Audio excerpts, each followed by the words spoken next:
Aura, a basic Asian girl that eats noodles every week. Fuck? Wait. Why the fuck am I using Bing? What is that? Sorry. Let me start over again. Aura. Having aura means that you have the ability to look cool without even trying. Simply put, others will have the preconceived notion that you are amazing simply by existing. And having multiple different definitions, aura is about to gain one more. In my humble opinion, aura is what speaks when the mouth is silent.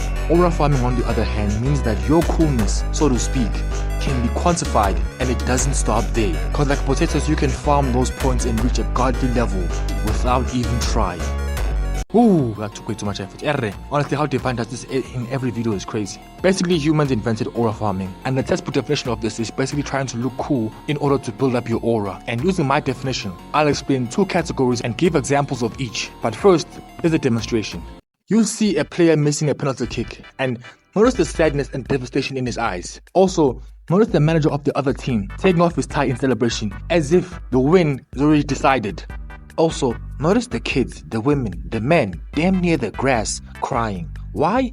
Because of this. Now, hate this man or love him, but he's a prime example of what aura is. Cristiano didn't say anything or try to act cool, just behave normally, and look at the reactions. To me, this is aura. And with this information, there are two categories I'd like to discuss. First, the tryhards. Now, these are dudes who go out of their way to try and look cool. Dudes who are fiending for them aura points, because God forbid their lives are on the line, but they will aura farm. And second, the dudes who just behave naturally and aura just comes to them. And so, the first category is the tryhards.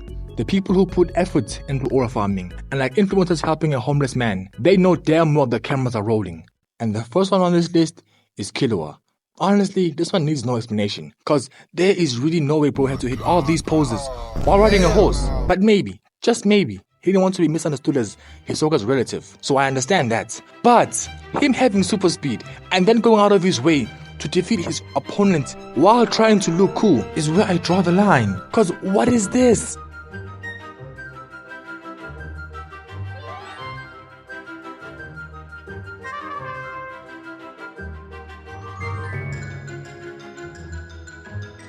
And this includes him plucking this man's heart out, and then after this man dies, he hands it back to him as if this man needed it. Like, Killua, I see you ain't slick. I know that he knows that the cameras are rolling. Now, this next one is definitely gonna upset a lot of people, because supposedly this man has been crowned as the king of aura farming, and yes, you guessed it, it's Sun Jinwoo. Now, had this been manhwa Jinwoo, he would have been number one on this list. Heck, he might have been in the other category, but this is anime Jinwoo, and this man knows for a fact that he is getting edits from this.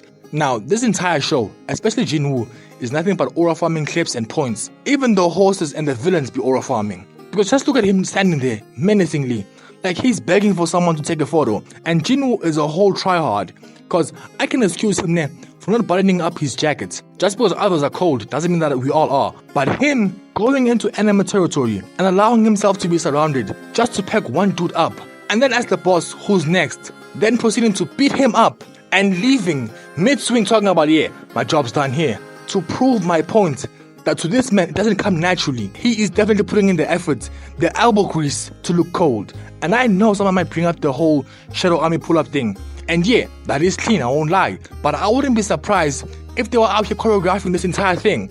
And besides, the other category is filled with heavy hitters. And speaking of tryhards and aura farming, there's only one person who fits this description to a T, and that's Piccolo, the original aura farmer since Plague Doctors. Like, this man tries way too hard, cause peep this now, just go on and call his cheeks clapped and he's about to be finished off by a key blast. But then Piccolo saves him at the last moment. The cameraman tries to see who the hero is, and with that save, you think that he'd be celebrating, right? Wrong. This man is just standing there with his cape covering his face, and he stands there and waits for the wind to change direction.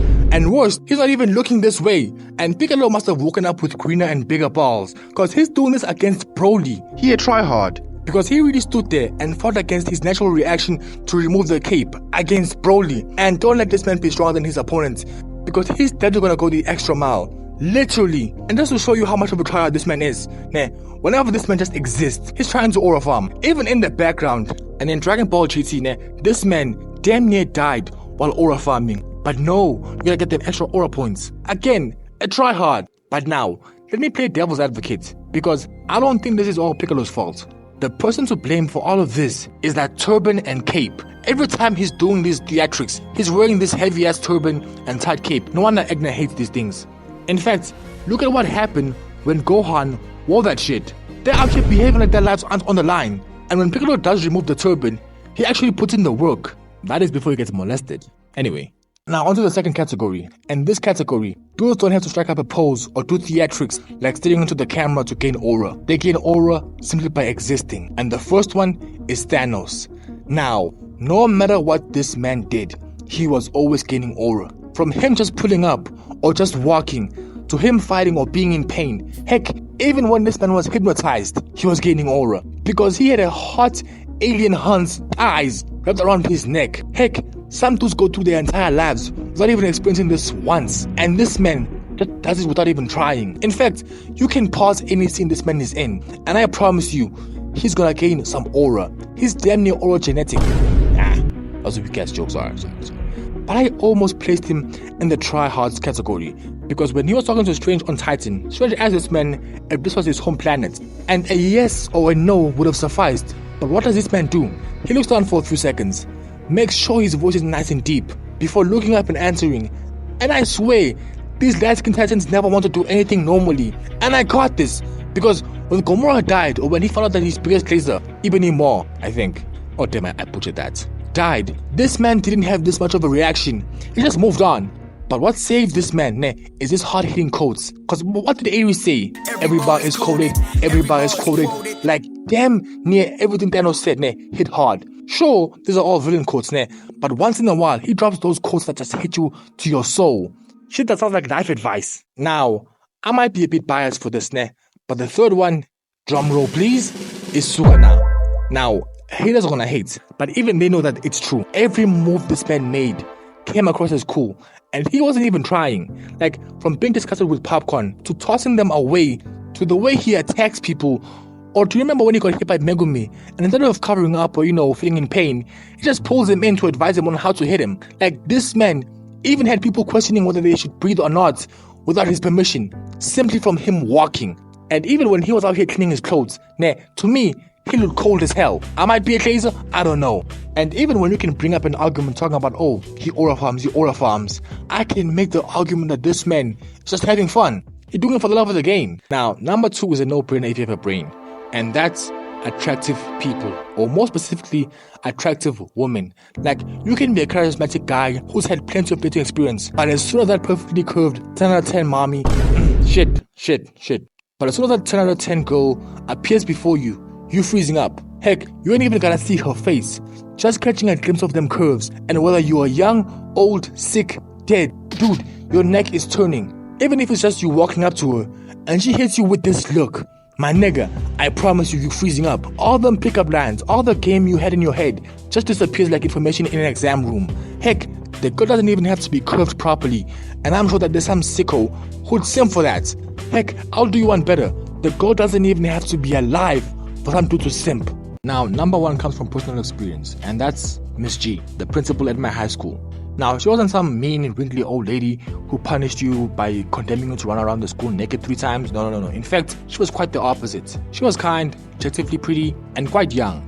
And as for the punishments, it was the usual detention or come to my office routine, or on a good day, she'd just make you walk barefoot for the entire school day so everyone could see your dogs. But Miss G had this insurmountable amount of aura that I never knew where it came from. Like, picture this, the entire class is chaotic. The sub is out here yelling for everyone to calm down, but no one cares. The school daughter is out here doing push-ups, while at the front of the class, the school athlete is out here twerking, and his friends out here hyping him up. While the nerd is out here making jokes, and the class clown is out here actually locked in. Straight chaos. Then out of nowhere, you hear high heels walking outside, which should be impossible in this noise, because in such a noisy space, you wouldn't even be able to hear the fat kid farting until it was too late, which, happened a lot. You might laugh, but it happened a lot. And that bastard would have the audacity to ask, yo, who farted? Nigga, we saw you eating bap and beans. Who else farted? But anyway, everyone's ears in class would suddenly perk up. And almost instantly, everyone is in their seats, loosening their ties. Heck, even the Zimbabwean kid who doesn't even speak English properly turns into Shakespeare and raises his hand to answer a question nobody asked. You remember that barbaric sub was out here yelling a second ago? Yeah, he suddenly turns into this distinguished gentleman answering questions he didn't even ask, just because Mystery is out here standing at the door. Everyone just suddenly switches up, and you know what? I'm guilty of this my damn self. Like, I was the anime kid who was out here sleeping at the back, fam. Anyway, this video took way too much effort, and I'm just gonna end it here. That's all, folks. Is he allowed to say that legally?